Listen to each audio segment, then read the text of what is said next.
El libro recoge, digamos, un centenar de artículos, o medio centenar de artículos que yo publico en el periódico El Nacional de Caracas.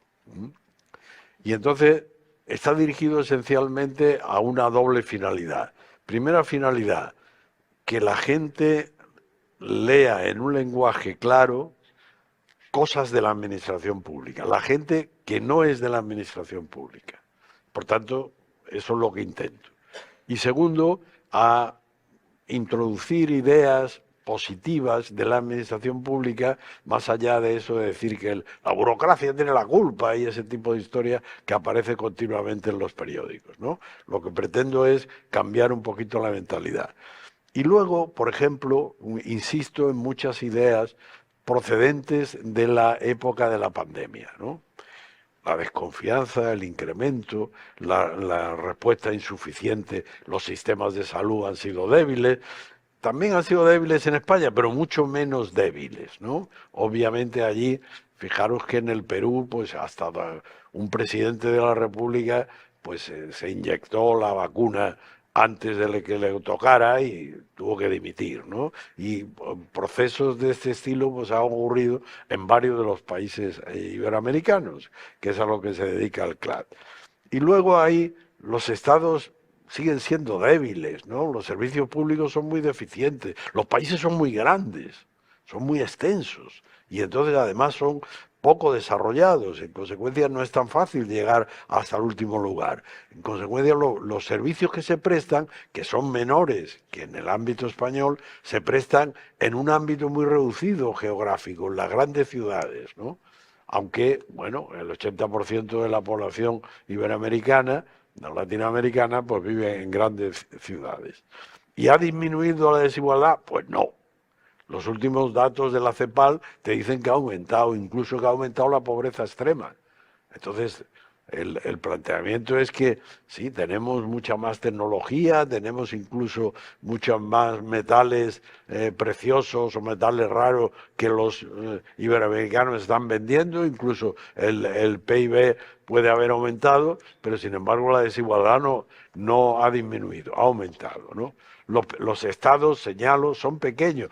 Probablemente en España no sea el caso, ¿no? Es decir, que no hay que fortalecer más el Estado, ¿no? Pero allí sí, allí en la media de todos estos países es de 10 puntos por debajo de la media de la OCDE en cuanto al Producto Interno Bruto. En consecuencia, pues claro, los servicios son menores, lo que ellos pueden prestar a los ciudadanos es mucho menos, ¿no? Y las políticas públicas esenciales dice, deben ser de Estado, que trasciendan a los gobiernos. No es raro encontrarse en algunos países puentes a medio terminar, carreteras que no, aeropuertos que empezaban unos y cuando ha llegado el siguiente gobierno ha decidido que no, y en consecuencia pues deja el aeropuerto a medias y cosas de este estilo, ¿no? Es decir, que afortunadamente aquí aún no hemos llegado a eso. Las tecnologías son bienvenidas, pero este es el mismo procedimiento o la misma idea que os hemos señalado con anterioridad en el debate, ¿no? La transparencia, pues también señalamos la necesidad de esta transparencia. ¿Qué transparencia hay? Pues alguna transparencia hay, ¿no?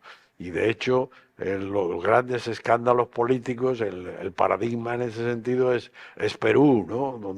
Donde hay un gran porcentaje de transparencia, pero al mismo tiempo hay un enfrentamiento político acusadísimo, ¿no? Que impide, digamos, el desarrollo, no el desarrollo económico, porque Perú va muy bien, pero sí el desarrollo político, ¿no? Donde incluso cuando la presidenta se marcha de viaje, digamos, autorizada por una parte del Parlamento, que la tiene que autorizar, pues hay otra parte del Parlamento que mete un proceso penal, ¿no? Bueno, eh, política y administración, hablo de este tipo de cuestiones también y de cuestiones que son relativamente obvias, ¿no? Es decir, auspiciar estructuras permanentes que ejecuten las políticas públicas. Asunto este relevante, porque es que empieza una moda determinada, se crea un organismo, viene un gobierno nuevo, se carga el organismo y aquello no funciona. Afortunadamente entre nosotros estas cosas pues ocurren menos, aunque también ocurren. La dirección pública profesional, pues hablo continuamente, como señalaba nuestro secretario general, Arturo, con frecuencia, ¿no? Porque insisto en que los funcionarios tienen que ser profesionales, o al menos los funcionarios, digamos, de arriba, ¿no? Que hay en algunos casos, lo vais a ver o lo estáis viendo, ya en Argentina se ha anunciado que cerca de 100.000 funcionarios se van a la calle. Imagínense ustedes esto en España, ¿no? Cada vez que tenemos una alteración política se da con mucha frecuencia, como todos conocéis, ¿no? Y eso que hacen en Argentina no es tan raro, es decir, porque en Chile pasa una cosa similar, probablemente en Brasil sea el que menos pase, en Uruguay tampoco, en Costa Rica tampoco, pero en todos los demás es sistemático, es decir, nuevo gobierno, incluso del mismo partido, y se van a la calle una cantidad importante de personas. Y por eso hablo de la cooperación entre políticos y altos funcionarios, hablo de la innovación continuamente, que es absolutamente imprescindible y necesaria, y hago artículos sobre ello, y provoco con esta frase de que el mejor trámite es el que no existe, ¿no? Es decir, que muchas veces nosotros los funcionarios, cada vez que tenemos un problema, dicen, aquí hay que hacer un reglamento y hay que inventarse un trámite para que Ojalá no inventáramos el trámite, ¿no? Porque la gente llegara y se le diera el servicio correspondiente sin necesidad de que nos rellene un papel. En algunas situaciones, cada vez que tiene que entrar uno aquí a un aula de esto a recibir una conferencia, también hay que rellenar un papel, poner los datos, su correo electrónico, su no sé qué. Pues sí, sí, sí, bueno, podemos acumular datos, pero no es tan necesario continuamente, ¿no? Porque a veces lo que hacemos con los datos es archivarlos y se acabó. Bueno, hablo de los 4 retos que señalamos de las administraciones públicas, ¿no? Primero, fortalecer las instituciones, mejorar su funcionamiento, recuperar la confianza de los ciudadanos. La confianza de los ciudadanos después de la pandemia es menor, es mucho menor. Y en todos los países del mundo, y así lo revelan las estadísticas de la OCDE o en Latinoamérica el Latinobarómetro, ¿no? Que es la mejor, ¿no? Y prepararnos para la 4ª revolución industrial en la que ya estamos y que cada día nos inventan algo, ¿no?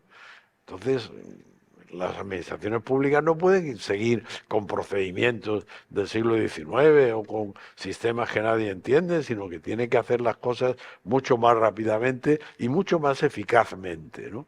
Luego hay que hacer actividades innovadoras, ¿no? Y por eso yo hablo muchas veces de la respuesta sincrónica. Dice que la respuesta sincrónica, esto es imposible. No, no es imposible. Cuando vamos a hacer la declaración de la renta, la hacemos a las 3 de la mañana, si nos da la gana, ¿verdad? Y funciona. Y pagamos. Y cuando queremos irnos a Singapur de viaje, cosa que hacemos todos los días, pues obviamente también lo hacemos a las 3 de la mañana cuando nos da la gana. Y entonces, ¿por qué cuando yo necesito un servicio administrativo no puedo hacerlo cuando lo hemos hecho en la época de la pandemia? Como los funcionarios estaban en casa, pues había que resolver los asuntos que había que resolver desde casa. Entonces, por ahí es donde debe ir el planteamiento futuro de la realización de las actividades administrativas, ¿no? Entonces hablo pues sistemáticamente de la asincronía, ¿no? Luego hablo también con frecuencia de la inteligencia artificial y de su utilización, que significa que, cuidado, que muchas veces, y allí eso es un problema, porque muchos de los países lo que hacen es compran paquetes para solucionar, por ejemplo, servicios sociales. Y esos paquetes te puedes encontrar con que tienen un sesgo donde a las personas de color, pues no se les da, o a las personas que tienen antecedentes de no sé qué, pues tampoco, o a las personas que tienen apellidos de no sé qué manera, pues tampoco. Es decir, iba a contar una anécdota que no sé si bueno, es de la época de la UCD, se puede contar. Yo tenía un amigo que era el que llevaba su director de política científica. Y los más viejos del lugar se acordarán que entonces inventó una cosa, el gobierno de la OCDE, que era dar unos dineros a los departamentos universitarios para, digamos, incrementar la ciencia y tal. Y entonces yo le pregunté a este amigo mío, digo, ¿y en función de qué le dan más dinero a un departamento que a otro?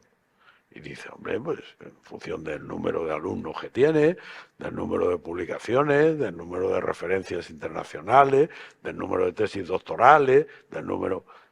Digo, sí. Dice, todo eso se multiplica por el coeficiente K y da el dinero que le damos a cada departamento. Y le digo, ¿y qué es el coeficiente K? Dice, parece tonto. El coeficiente K es lo que permite darle a cada departamento lo que el ministro quiere darle a cada departamento. El algoritmo puede significar exactamente lo mismo. Es decir, el algoritmo nos puede llevar a salir por aquella puerta o a salir por aquella otra puerta. Entonces, el algoritmo tiene que ser controlado por las administraciones públicas, tiene que ser evaluado, tiene que ser probado, en definitiva, y no comprado y decir, no, esto es propiedad de la consultora no sé qué que me lo ha hecho. No, no, eso tiene que ser probado por las administraciones, porque si meto todos los servicios sociales de la Junta de Andalucía mediante un algoritmo y me da un resultado que no quiero, pues obviamente no puedo hacerlo. Debo hacer primero un proyecto piloto, ver cuáles son sus resultados, etcétera. Bueno, la sincronía, pues ya hemos hablado de ella, ¿no? Un gobierno del futuro, ¿cómo tendrá que ser? Pues más orientado al ciudadano, más basado en redes. Hace 15 años nadie teníamos redes, ahora todo el mundo tiene redes y los ministerios, las consejerías, todo el mundo tiene que tener una relación con las personas, ¿no? Incrementará la participación voluntaria de los ciudadanos en su gestión. Esto también es una demanda. Primero fue de las ONG y luego es una demanda, digamos, general, ¿no? Las personas quieren intervenir, quieren decir, quieren, además que se le conteste, no solo que ellos puedan expresar su opinión, ¿no? Y eso tendrá que hacerlo la administración, ¿no? Unas administraciones públicas en un estado más estratégico que tengan medios tecnológicos, materiales y humanos necesarios. Esto es un mensaje que yo digo de forma sistemática para los países porque los estados son demasiado pequeños, no tienen gente, ¿no? Y son unidades que no pueden prestar los servicios adecuados. Una burocracia lenta que debemos transformar en otra cosa, en una organización dinámica. Fíjense que cuando se crea la burocracia, hace siglo y medio, o casi 2 siglos, pues el planteamiento era que era la mejor organización. Bueno, también la podemos, con los medios tecnológicos adecuados, la podemos convertir en algo que sea dinámica y eficaz, ¿no? Perdón. Y bueno, los ejes son modificaciones legales, hay problemas éticos, profesionalizar a la administración, el empleo en las administraciones públicas, cuidado el empleo sobre todo de la gente joven. Ese problema lo tenemos en España, ¿no? Es demasiado, está envejecida la función pública y debemos atraerlo, ¿no? Y entonces también, esto es importante, ¿os acuerdan ustedes de Saladino, ¿no? Pues el gran aconsejador de Saladino era un señor que se llamaba Al-Arabí, que era el Maquiavelo de la época, ¿no? Entonces hay que comprender la propia posición, que es lo que trato de decir continuamente en el libro. Es decir, lo importante es que sepamos dónde estamos para poder solucionar los problemas. Y muchas gracias por su atención.